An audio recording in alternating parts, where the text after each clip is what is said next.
video this right here. This is Kearn Kendall, and the question on the table is, you knew my dad as a coach at BYU, but you knew him even before that when you were at BYU, yeah? Yes, I did. So tell how you met Big Fred. Well, we used to date some girls that lived in a big house. And one of those girls, but we didn't date her, was Nancy. And she, of course, dated Big Fred. So when Fred came around, we clammed right up. We didn't want to irritate him or make him mad. So we got along okay. And Big Fred was there, and we knew if there was any trouble, we had Fred. Did you ever have to call on the I can't remember trouble? calling on him, No, but that's good. it was just a comfort to know that he was there, and he would be on our side. Yeah. And that was good. And people knew if Big Fred was there, don't mess with him. Just get along, and you'll be okay. And Fred was a good man that way. If you were his friend, you were his friend. That was all. What a great guy. And then after his career, and you were back raising a family here in Provo, and so was he. You knew each other back in college again. Our kids, didn't our kids, know each other in high school? Yep. So we were all friends, and then Richard and Jim and David. Yeah. And he's coaching at BYU, and you used to spend a lot of time on campus. Yeah, we'd go play pickup games in the field house, and that's where everybody'd play. Ainge came by. I said, Ainge, I got 2 games from now. Oh, I got to take some grounders, he said. Ainge was making $60,000 a year. Every year he was in college for the Blue Jays. Oh yeah, you could still get paid if you'd been drafted by the baseball team. But he couldn't play baseball at BYU, so of course he played basketball. But he was able to get his baseball contract even though he was on a basketball scholarship. They paid him, and then in the off season he'd go play with them. So he had a great life, and we'd take Ainge up fishing with us at Strawberry, and he was lucky there, just like he was everywhere else. He'd catch him, huh? Yeah. Oh shit, yes. He'd reel in big lunkers, and for a while I was netting his fish for him. Then I finally says, "No, Ainge, there's the net, and there's the ocean. You're on your own." So I quit netting these fish in for him. That's a good. Well, I'll have to ask him about that. He comes back and plays golf in the Mulligan over at Riverside. I've seen him a few times. He's good. He's good at everything. Yeah. So what other guys from the old BYU days did you? Boo Roberts. I don't remember Boo Roberts. Was he a football player? Basketball. Basketball. And his brother played there, and Scott Runya. Oh yeah, he was a great and player. Also Steve Craig. He was dating Marie. Oh yeah, Marie Osmond and Steve Craig. Yeah, I remember Craig. I sat down once in the seats there in between games, and I didn't have my glasses on. I didn't know who she was. I sat there, and finally she turns and says, "Hi, I'm Marie." I looked at her and I said, "You are Marie. Well, nice to have you here." She was fun, and she was so pretty. But I wanted to tell her to get out of that thing with Steve Craig. Yes, go nowhere. It was not. You knew it wasn't a good thing, huh? Yeah, well, that's what I wanted to tell her. But that marriage, they were divorced once and married again. Steve Craig. They had a son that killed himself, I think it was. Oh boy. Marie was. She's still a good-looking lady. She takes really good care of herself, doesn't she? Who? Marie. She's still a very pretty lady. She was beautiful. Now she and Donnie, they still do a show down in Vegas. I think. Yeah, that's right. And they make very popular. Pretty good money. Yeah, very popular. Let's see. So the other old days of Provo, Dick Feltz and. No, Dick Feltz was up at Lehigh. He went to Lehigh High School, but Dick Feltz, we used to know Dick. Yeah. I liked Dick. Super guy, I thought. Who were some of the other old Provo guys that lived in Grandview? Or BYU? BYU guys that were your friends from Grandview. I'm trying to think of. There was some Beecrofts. Now, where did you know Beecroft? Beecroft at Provo High School. You knew him from Provo High. He pitched for BYU. He was one of the best pitchers I've ever had. He was one of your best buddies when you were my age, right? Yeah, good guy. Yeah. We had a lot of fun. And then who else did you hang around with? I'm trying to remember all these Clark, guys. a big left-hander. He went to Arizona. And then you traveled quite a bit. When BYU was playing away games, you had a group of We guys. follow the Cougars. Who were you with in those trips? Me and Joe Beecroft. You and Beecroft. We'd get in the car and we'd follow him down to Arizona. Was a good trip because they'd play in Tucson and they'd play Arizona State up at Tempe. So we had that trip down to where we knew the best places to eat. Yeah. You eat, don't you, when you're You always know where the good Mexican places are in Arizona. In Mexican fact, places. I'm pretty sure that you used to have a Mexican place there that Jim told me about because he was in Tucson, right, when they were at U of A.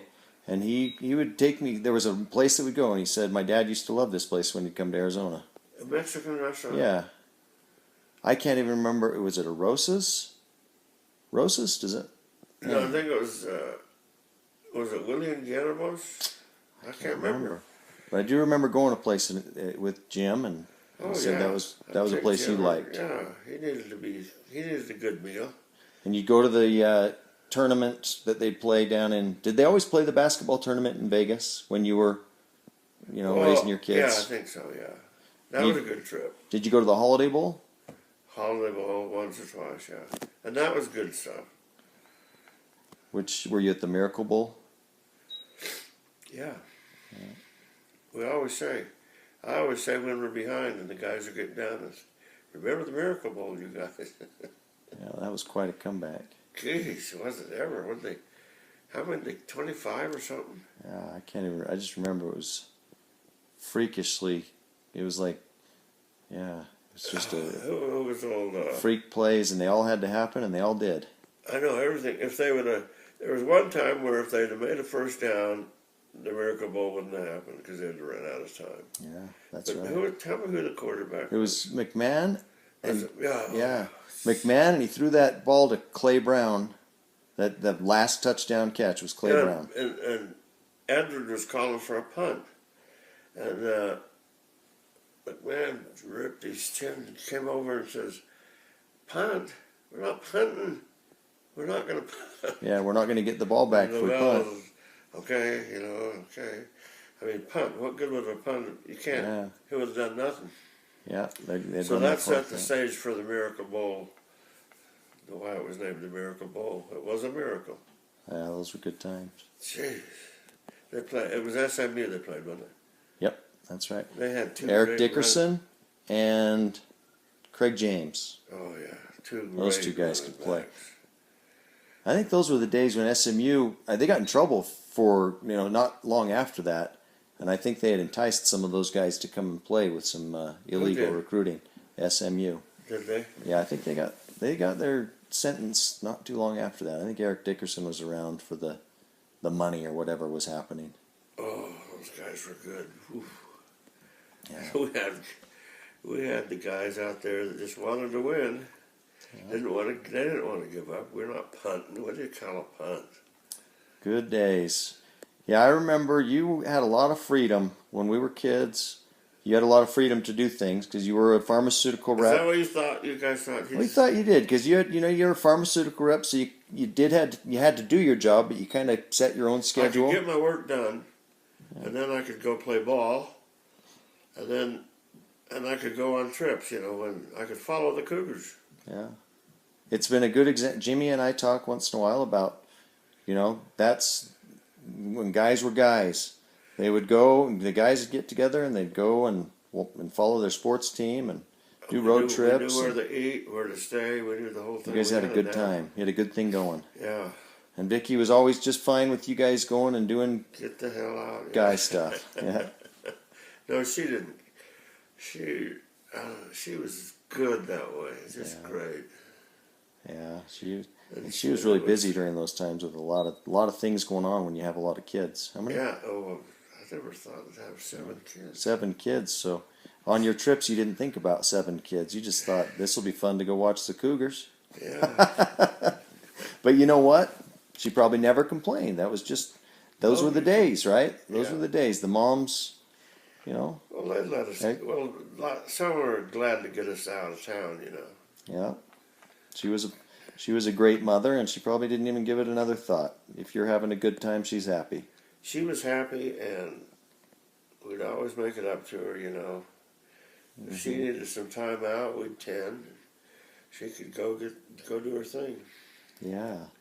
So your kids, the who's your oldest? Tammy.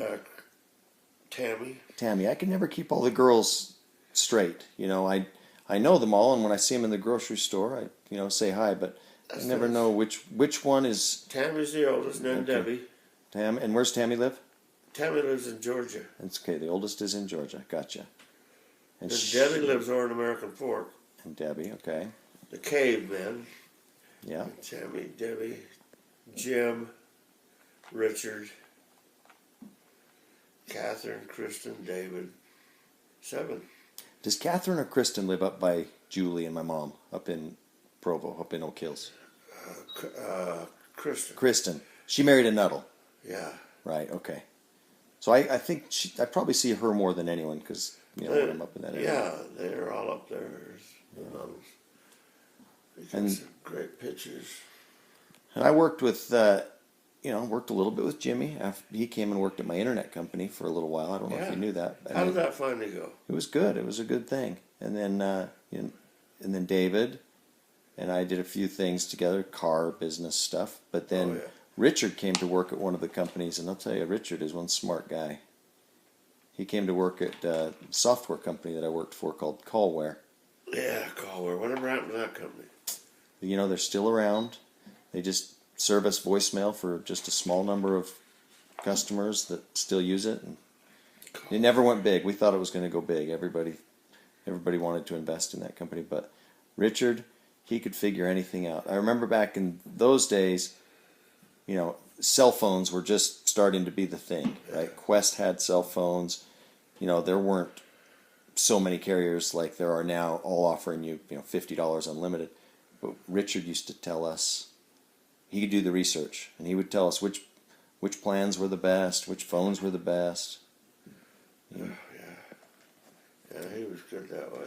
Oh, yeah, very technical. And he was really good at the pharmaceutical business, too. He was. First year out, he won a trip, which was hard to do. Yeah. All right. Well, thanks for the memories. This is fun. Oh, I'll tell you, there's great memories. Those were the days, my friend. We thought they'd never end.